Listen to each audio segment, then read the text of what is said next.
नेमावर विगत दिनों में नेमावर हत्याकांड जो हुआ है उस संबंध में बलात्कारियों को और हत्यारों को फांसी की सज़ा की मांग कर माननीय प्रधानमंत्री महोदय, मुख्यमंत्री महोदय, राज्यपाल महोदय और मानव अधिकार को ज्ञापन कलेक्टर महोदया के माध्यम से देने के लिए हम लोग आए थे। लेकिन कलेक्टर महोदया द्वारा ज्ञापन लेने से मना कर रहे हैं। हर बार आदिवासी समाज के ज्ञापनों को नज़रअंदाज कर दिया जाता है। एसडीएम महोदय आए थे, लेकिन हमारा कलेक्टर महोदया को ज्ञापन देना था और विस्तार से चर्चा करना था, लेकिन कलेक्टर महोदया हमारे बातों को संज्ञान में ना लेते हुए आदिवासी समाज को पक्षपात की दृष्टि से देखते हैं और हमारे ज्ञापनों को नज़रअंदाज करने का जो काम कर रहे हैं अशोभनीय है और निंदनीय है। आदिवासी समाज कलेक्टर महोदया का घर विरोध करता है और आगामी इसी प्रकार का रवैया रहता है तो कलेक्टर महोदया के विरुद्ध ही हम उग्र आंदोलन छेड़ेंगे और हम ये मांग करते हैं कि इनका इस प्रकार आदिवासी क्षेत्र में रवैया कहीं न कहीं आदिवासी समाज को समान दृष्टि से नहीं देखने का जो काम कर रहे हैं, इस आधार पे हम ये भी मांग करते हैं कि कलेक्टर महोदया को यहाँ से तत्काल ट्रांसफ़र किया जाए या बर्खास्त किया जाए।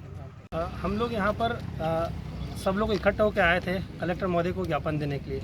जैसे ही घटना आप सब लोगों को मालूम है कुछ चल रही है देवास के निमावट वहाँ पर 5 लोगों की हत्या हुई, उसको लेकर आदिवासी समाज एकत्रित हुआ, ज्ञापन हुआ देने के लिए हम लोग आए। लेकिन बड़ी दुख की बात आज हमें इतना बड़ा बेकार लग रहा है हमारे समाज को, यहाँ के कलेक्टर महोदय, एसडीएम महोदय ज्ञापन लेने के लिए मना बोल रहे हैं। हमने बस चर्चा करी थी, हम कलेक्टर मैडम से मिलना चाह रहे थे, इतनी बात थी। एसडीएम महोदय हमें बोलते हैं कि वो मीटिंग में बैठे हैं। मीटिंग 5 से 7 मिनट बाद ख़त्म हो गई थी और बाहर निकल गए थे। लेकिन आज यहाँ के कलेक्टर महोदय ने ये दिखा दिया कि आदिवासी समाज को नीचा दिखाया और ना कि हम इस अलीराजपुर ज़िले के लिए लड़ रहे थे। इस मध्य प्रदेश में इतनी बड़ी घटना घटी हमारे समाज के महिलाओं के साथ में, उनके लिए लड़ रहे हैं। तो ऐसे कलेक्टर महोदय का और यहाँ के प्रशासन शासन का हम विरोध करते हैं, क्योंकि ये ना कि हमारा खुद का हमें अपमान किया, पूरे आदिवासी समाज को इन लोगों ने अपमान किया है। जब भी यहाँ पर कोई प्रभारी या मंत्री आता है, बिल्कुल हम लोग उनको काले झंडे दिखाएंगे ऐसी स्थिति में, क्योंकि ऐसे कलेक्टर महोदय हमारे समाज की बात नहीं मानते हैं, ऐसी घटना को नज़रअंदाज करते हैं और हमारी बातों को ना सुना जाता तो हम बिल्कुल यहाँ के कलेक्टर महोदय का घोर निंदा करते हैं। और आने वाले आगामी में जब भी कोई मंत्री, माननीय मुख्यमंत्री जी आते हैं या कोई भी बड़ा अधिकारी आता है तो हम इनको बिल्कुल काले झंडे यहाँ इस अलीराजपुर में जय आदिवासी युवा शक्ति संगठन के माध्यम से दिखाए जाएंगे।